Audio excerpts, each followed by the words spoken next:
Cardinal Point is 150 megawatts wind facility made up of 2.5 and 2.8 megawatt GE turbines.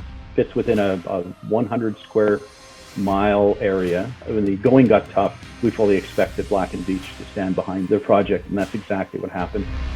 A good contractor is measured by what they do when things don't go as planned. And in this case, a number of things happened during construction that weren't foreseen, and Black & Veatch took the lead and faced up to those challenges, and then in the end made sure that the project was successful.